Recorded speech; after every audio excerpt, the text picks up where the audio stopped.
네, 시진핑 중국 국가주석이 곧 공식적으로 3연임을 시작합니다. 장점인 전 주석 이후 이어져 온 10년 집권 원칙과 또 최고 지도부의 67세는 남고 68세는 퇴임한다는 칠상팔하의 원칙이 모두 깨지는 셈인데요. 시 주석은 올해 69세입니다. 네, 중국이 시 주석에게 이렇게 권력을 집중시키는 이유는 무엇이고 또 시진핑 3기 중국은 어디로 향하게 될까요? 후진타오에서 시진핑으로 권력 교체기 당시 베이징 특파원으로 있었던 이봉석 기자와 함께합니다. 어서 오십시오. 안녕하십니까? 안녕하십니까? 네. 자, 중국 공산당 당대회는 지난 16일에 이미 개막을 했고 그래서 이제 앞으로의 일정이랑 시 주석의 3년임 배경에 대해서 저희 한번 짚어볼까요? 네, 말씀하신 대로 중국 공산당 20차 당대회는 지난 일요일에 개막을 했습니다. 시진핑 국가주석이 개막 연설을 했고요. 현재 비공개로 그 회의가 진행 중입니다. 예. 당대회는 이번 주 토요일 폐막을 합니다. 이날 당대회에 참석한 대표 2,300명이 중앙위원 200여 명을 뽑는데 이 명단에 시 주석이 포함되면 사실상 3연임을 확정짓게 됩니다. 폐막일 다음 날인 오는 일요일에는 중앙위원들이 모여서 1차 전체 회의를 엽니다. 여기서 또다시 최고 지도부인 정치국 의원 25명과 상무위원 7명을 선출하게 됩니다. 소개해 주신 것처럼 시 주석이 집권을 시작한 2012년 18자 당대회 때 제가 베이징 특파원으로 있었는데요. 전례를 비춰보면 일요일 오전에 그 시 주석을 비롯해 차기 총리 등 상무위원들이 서열 순으로 입장을 하고 내외신 기자회견도 열 것으로 보입니다. 시 주석의 3연임은 사회주의 강국 건설과 미국과 패권 경쟁, 대만 통일 등 중차대한 과제가 산적해 있는 상황에서 최고 지도자 교체를 통해 분위기 쇄신을 노리기는 것보다 리더십을 안정적으로 끌고 가는 것이 낫다고 판단했기 때문으로 보입니다. 예.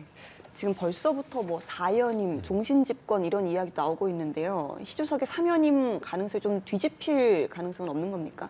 네, 현재로서는 그런 가능성이 현재로서는 전혀 없는 것으로 보입니다. 만약에 보통 중국 내 소식통들이 이런 정보들을 그 대만이나 홍콩 언론에 흘리곤 하는데요. 지금도 이제 관련 보도가 계속 나오고 있는데 현재 시 주석 말고 다른 인물이 집권한다 뭐 이런 보도가 전혀 없는 상황입니다. 그리고 또 중국에서 나오는 신호들도 모두 시 주석의 3연임을 가리키고 있습니다. 2018년 국가주석직의 2연임 제한을 삭제하는 개헌이 이루어진 점하고 작년 시 주석 집권기의 성과를 망라한 중국 역사상 세 번째 역사 결의가 이루어진 점 등을 이유로 들 수 있겠습니다. 마오쩌둥은 위대한 영수였는데 시 주석은 헌법보다 위에 있는 공산당의 헌법인 당장 개정을 통해 인민영수라는 칭호를 얻을 것이라는 전망도 있고 시진핑 사상이 당장에 들어갈 것이라는 관측도 있습니다. 또 베이징 시내 한복판에 시 주석을 독재자라고 비판하는 현수막이 걸리고 영국 주재의 중국 영사관 앞에서는 홍콩 시민이 시 주석 비판 시위를 벌이다 영사관 관계자들로부터 집단 구타를 당하기도 했는데요. 만약에 시 주석이 3연임 하는 게 아니라면 이런 일이 벌어질 이유가 없는 겁니다.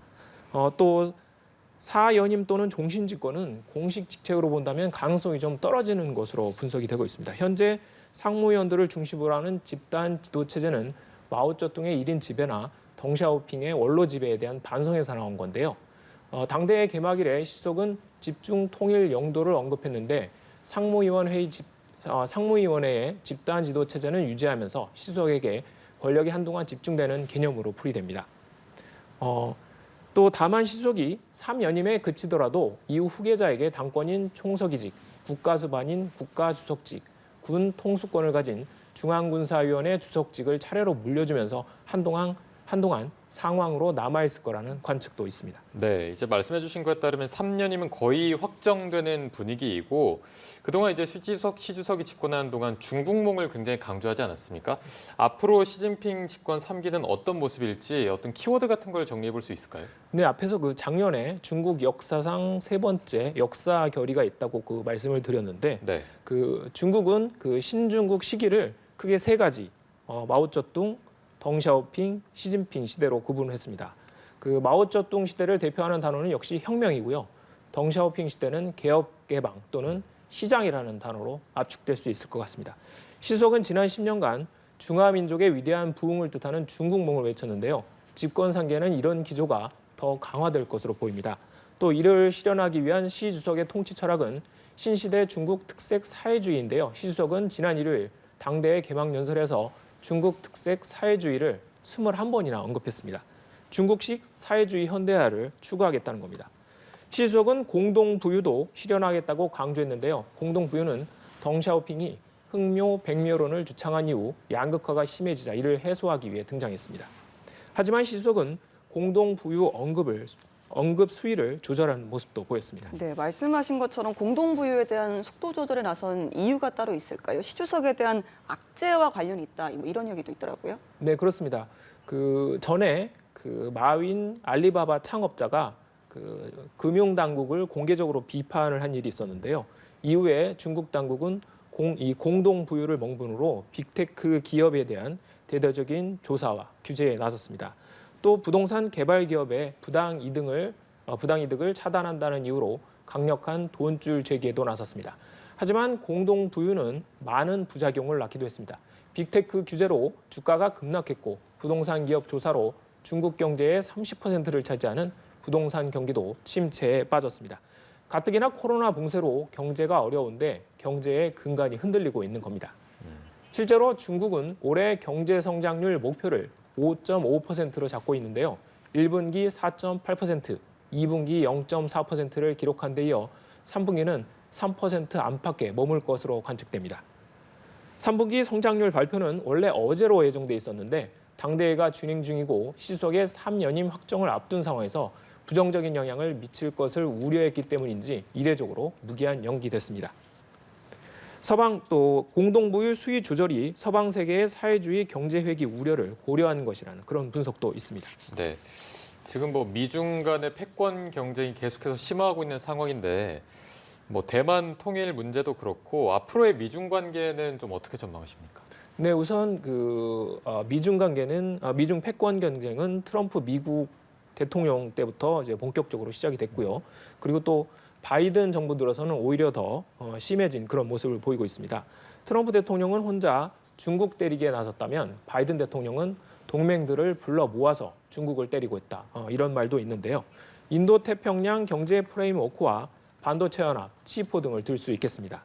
이런 중국 배제 움직임에 중국은 내수 확대와 과학기술 혁신을 통한 경제 발전 전략인 쌍순환으로 대응하고 있습니다. 또 바이든 대통령이 중국이 대만을 침공하면 미국이 대만을 방어할 것이라고 몇 차례 공언한 상황에서 시 주석은 대만에 대한 무력 행사를 절대 포기하지 않을 것이라고 공언했습니다. 시 주석의 당대회 개막 연설을 직접 들어보시겠습니다. 绝不承诺放弃使用武力，保留采取一切必要措施的选项。 네, 시 주석의 3연임이 끝나는 2027년은 중국군 창건 100주년인데요. 시 주석이 이때까지 대만 공격 준비를 끝낼 것을 군에 지시했다는 CIA 국장의 주장도 있습니다. 시진핑의 4년임 배경에는 미국과 경쟁이 심화하는 상황과 대만 통일 염원도 들어있다는 분석이 나오는 만큼 이에 대한 업적이 시 주석의 장기 집권에 대한 평가와 향후 권력 구도에 영향을 미칠 것으로 보입니다. 다른 한편으로는 중국에 크게 경제적으로 의존하고 있는 우리 정부가 미국과 관계를 강화하고 있고 중국의 대만 침공 시 주한미군의 투입 가능성을 전혀 배제할 수 없다는 관측도 나옵니다.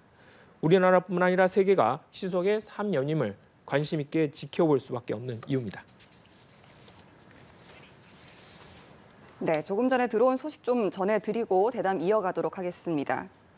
더불어민주당이 검찰이 여의도 당사안에 있는 민주연구원을 압수수색하는 데 항의해서 국정감사를 중단했습니다. 민주당의 박홍근 원내대표는 야당 중앙당사 압수수색은 초유의 일이라며 의원들이 국정감사를 전면 중단하고 즉시 중앙당사에 집결해달라고 공지를 보냈습니다. 네, 앞서 저희가 취재기자 통해서 민주당 당사 앞에 상황을 보여드리기도 했는데요.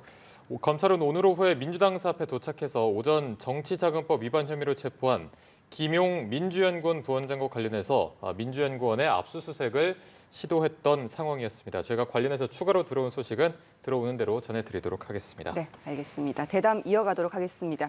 끝으로 리커창 총리를 대신해서요. 중국 경제를 총괄하는 총리 자리에 누가 오를지 관심이 좀 쏠립니다. 나머지 상무위원 구성에 대해서 나온 얘기가 있습니까? 네, 그동안의 상무위원 수는 5명에서 그다음에 9명, 7명으로 이렇게 계속 변화를 해왔습니다. 근데 하지만 이번에는 7명이라는 수는 변화가 없으면서 그 절반 정도가 교체될 것이라는 예. 그런 관측이 나오고 있습니다.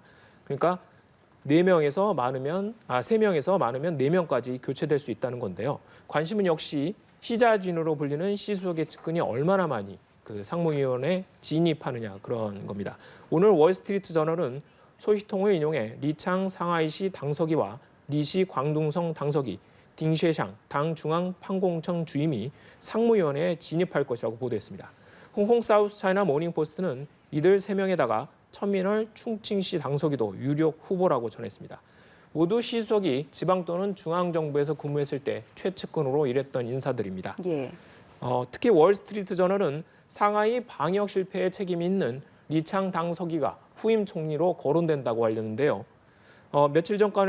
며칠 전까지만 해도 총리로는 왕양 정협 주석이 유력해 총리는 리커창 현 총리가 속한 공천단이 계속 가져가면서 그 상무위원회 시수석이 자신의 측근들을 대거 진입시키는 정치적 타협이 이루어진 것으로 분석됐는데요. 만약 리창서기가 총리가 되고 새로운 상무위원회 시자준이 대거 포진하면 그만큼 시수석은 막강한 권력을 휘두를 수 있게 될 것으로 보입니다. 네, 알겠습니다. 중국 당대회 관련해서 말씀 들어봤고요. 지금까지 글로컬 뉴스부 이봉석 기자와 함께했습니다. 오늘 말씀 고맙습니다. 감사합니다.